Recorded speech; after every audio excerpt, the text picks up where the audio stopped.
Hello everyone, আরও একটা নতুন ভিডিওতে আপনাদের সবাইকে অনেক ওয়েলকাম। আশা করি আপনারা সবাই ভালো আছেন, সুস্থ আছেন, আর আমরাও বেশ ভালো আছি। এখন চলে এসেছি একটু দুপুরে, আজকে একটু তাড়াতাড়ি খাওয়া দাওয়াটা সেরে নিয়েছি। আর এই তরমুজটা জানেন তো কালকে কিনে নিয়ে এসেছিলাম, তাই ভাবলাম আজকে একটু কেটে দেখি। এখন এই গরমকালে তো তরমুজগুলো বেশ সস্তায় পাওয়া যায় কিনতে। আর একটা বড় কিনে নিলাম, তাতে একটুখানি নিয়ে ফ্রিজে রেখে বেশ অনেক দিন মতো চলে যায়, 3-4 দিন মতো হয়ে যায় আমাদের। আর আজকে এটা কাটার আরও একটা উদ্দেশ্য হচ্ছে, এটা একটুখানি কেটে নিয়ে যাব সঙ্গে করে, আর আমরা একটু পরেই আজকে বেরোবো। আজকে একটু সবাই মিলে যাব লেকের ধারে আজকে আছে ড্রোন শো আর ফায়ার ওয়ার্কস। আগের সপ্তাহতেও গিয়েছিলাম।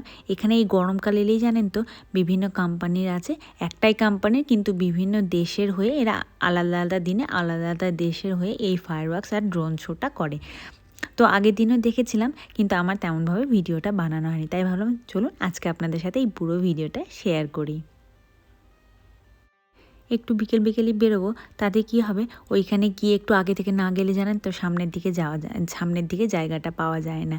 আর তাছাড়া এত মানুষজনের ভিড় হয়, আশেপাশে যে সমস্ত ছোট ছোট গ্রাম আছে সেখান থেকেও কিন্তু প্রচুর মানুষজন আছে এই ফায়ার ওয়ার্কস আর আছে এই ড্রোন শো দেখার জন্য। ড্রোন শোটা আমি অবশ্য আগে কখনো দেখিনি। এইখানে এসে যত বছর এইখানে আছে, এই চেক রিপাবলিকে আমাদের যত বছর থাকা তত বছরই কিন্তু প্রত্যেক বছর এই ড্রোন শোটা বেশ নিয়ম করে দেখতে যায়। আর যেহেতু একটু আগে থেকেই বেরিয়ে যাই, আর আমাদের বাড়ি থেকে এখানে যেতে মোটামুটি ওই 50 মিনিট মতো সময় লাগবে, তাই আমরা কি করি, এইখানে রাত্রিরে খাবারটা একেবারে প্যাক করে নিই।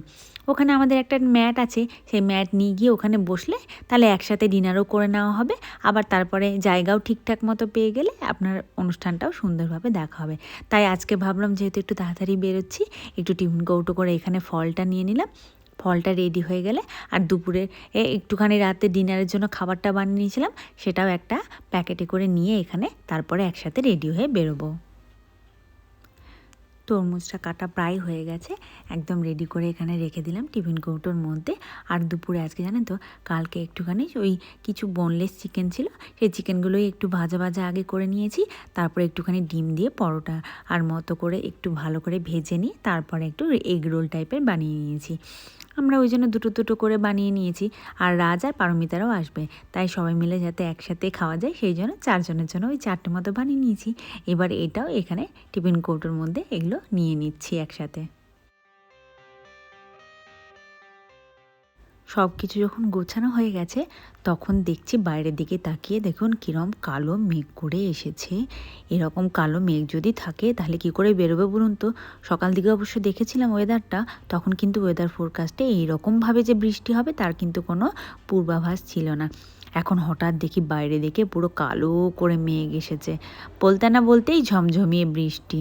কী করে আর বেরোবো, ওদিকে তো সব রেডি হয়ে গেছে, আর আমরাও প্রায় রেডি হয়ে বসে আছি। এখন শুধু এই বৃষ্টি থামার অপেক্ষা, বৃষ্টিটা থামলেই একটুখানি বেরোবো। এমনিতে তো সারা সপ্তাহ খুব একটা লোকজনের সাথে দেখা সাক্ষাৎ হয় না, তবে এরকম ছোটোখাটো অ্যাক্টিভিটি যখনই হয় তখন ওই একটু বেরোলে মানুষজনের সাথে দেখা হয়, গল্প হয়, আর একটু ভালোও লাগে। তো যাই হোক, একটুখানি ওয়েট করে গেলাম, বৃষ্টিটা একটু থামলো, কিন্তু মনে হচ্ছে না আজকের ওয়েদারটা খুব একটা ভালো হবে বলে। বৃষ্টিটা একটু থামলো ভাবলাম, তাই আমরা একটুখানি বেরিয়ে পড়েছি। এখন চলুন দেখাই যাক আগে। আর যেহেতু ওদের ওয়েবসাইট থেকে দেখেও নিয়েছি যে এইরকম ওয়েদারের জন্য ওদের কিন্তু কোনো প্ল্যানিংটা চেঞ্জ হয়নি।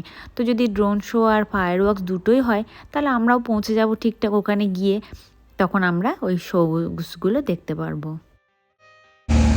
বৃষ্টি পড়ছে, তবু আমরা ছাতা মাথায় নিয়ে বেরিয়ে পড়েছি এখনো। আবার মানে আকাশটা এদিকে মাঝে কিছু কিছু দিকে আকাশটা খুব ভালো, আবার কিছু দিকে হচ্ছে।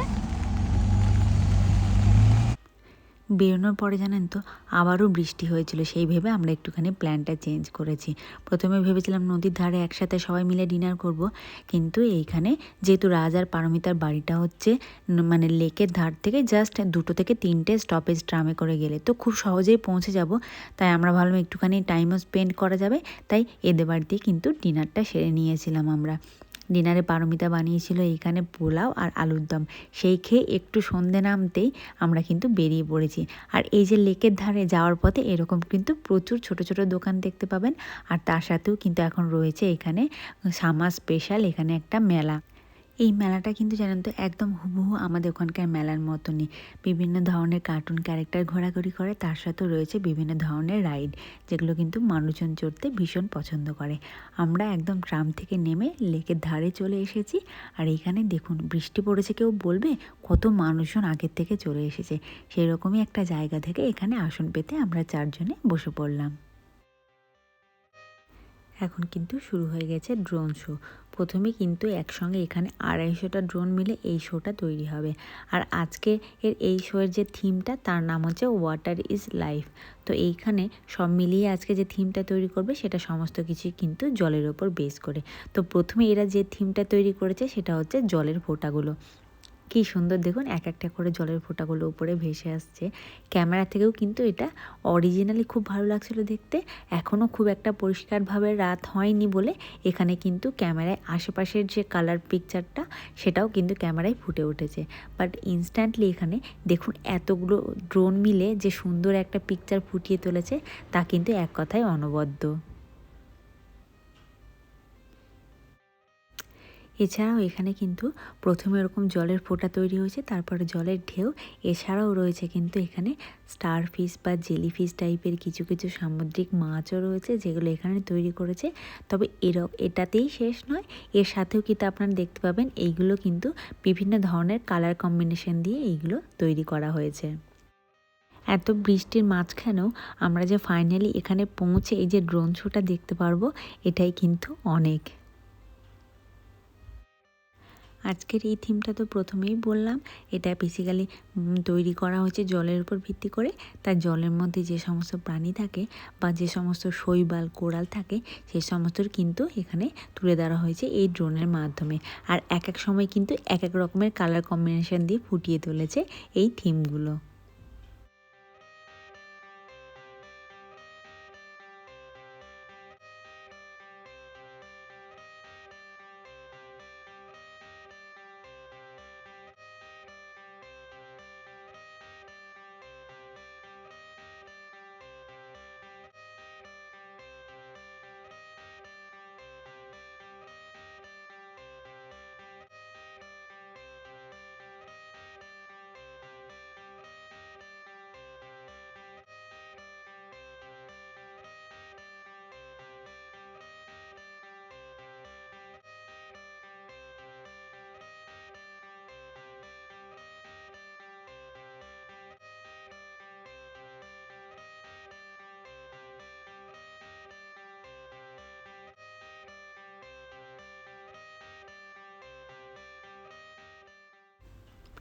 সব মিলিয়ে প্রায় 10 মিনিটের একটা শো।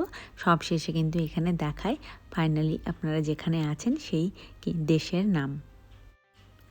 ড্রোন শোটা প্রায় শেষের দিকে শেষ হয়ে গেছে। যেহেতু লেকের ধারে এত বড় একটা শো হচ্ছে, তার যাতে কোনো খারাপ কিছু না ঘটে সেই জন্য কিন্তু এখানে রয়েছে পুলিশেরও ব্যবস্থা। সিকিউরিটিও কিন্তু এখানে প্রচুর পরিমাণেই করা। তারপরে খানিকক্ষণ ওয়েট করে আছি আমরা। এরপরে কিন্তু ড্রোন শোটার পরেই কিন্তু ফায়ার ওয়ার্কস হওয়ার কথা ছিল। ড্রোন শোটা ছিল 10টা থেকে, আর ফায়ার ওয়ার্কসটা ছিল 10:30 থেকে। এই দেখুন ফায়ার ওয়ার্কসও শুরু হয়ে গেছে। এই লেকের মাঝখান থেকে ফায়ার ক্র্যাকার্সগুলো ছাড়ার একটাই কারণ হচ্ছে, তার প্রধান কারণ হচ্ছে এই ওপর থেকে যে আগুনের ফুলকিগুলো পড়ে আসবে সেগুলো সবই কিন্তু জলের মধ্যে পড়বে, যাতে কোনো রকম কোনো অ্যাক্সিডেন্ট না ঘটতে পারে সেই জন্য। এর আরও একটা কারণ হচ্ছে এই যে ফায়ার ক্র্যাকার্সগুলো যখন ওপর দিকে হয়, তার যে একটা রিফ্লেকশান লেকের জলের মধ্যে পড়ে, সেটা কিন্তু দারুণ লাগে দেখতে, অপূর্ব লাগে দেখতে। সেই কারণেই কিন্তু এটা লেকের ধারে বেশিরভাগই যখনই এইরকম ফায়ার ওয়ার্কস হয়ে থাকে এইখানে বানানোতে, তখনই কিন্তু এটা এই লেকের মাঝখান থেকেই এই ফায়ার ক্র্যাকার্সগুলোকে জ্বালানো হয়।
ফাইনালি ফায়ার ওয়ার্কসও শেষ হয়ে গেছে। এবার আমরা কিন্তু এখান থেকে বাড়ি ফিরবো। রাত প্রায় 11টা মতো বাজতে চললো। আর এইখানে দেখুন, এখানে একটা লাঙ্গোজের দোকান। এই লাঙ্গোজের দোকানে কত ভিড় হয়েছে এখনও পর্যন্ত এই লাঙ্গোজ খাওয়ার জন্য। তাই আমরা ভাবলাম চলুন এটাও একটু ট্রাই করে নিই, যেহেতু এটা আমাদের প্ল্যানে ছিল শুরুতেই প্রথমে খাবার, বাট আমাদের যেহেতু প্ল্যানটা একটুখানি চেঞ্জ হয়েছে তাই এটা শুরুতে না খেয়ে তাই ভাবলাম এখন যাওয়ার সময় একটুখানি লাঙ্গোজ খেয়ে নিয়ে তারপরে বাড়ি ফেরা হোক। আর দোকানটা এখনও অবধি খোলা আছে আর প্রচুর মানুষজন ভিড়ও করছে খাওয়ার জন্য। এইখানে যেহেতু বৃষ্টি পড়েছে তো একটু ওয়েদারটা ঠান্ডা হয়ে গেছে, তাই এখন কিন্তু একটা গরম ভাজা কিছু পেলে বেশ ভালোই লাগে। আর লাঙ্গোজটা মোটামুটি ওই ধরুন আমাদের এখানকার একদম ডিপ ফ্রাই করা থাকে যেরকম ভাটুরের মতো খেতে, একদমই সেরকম, শুধু এর মধ্যে এক্সট্রা যেটা দেওয়া থাকে সেটা হচ্ছে ওই সাওয়ার ক্রিম আর তার সাথে চিজ। আমরা যে টপিংগুলো নিয়েছিলাম সেই টপিংগুলো দিয়ে আমাদের লাঙ্গোজটার কিন্তু প্রাইস পড়েছিল 85 চেক ক্রাউন।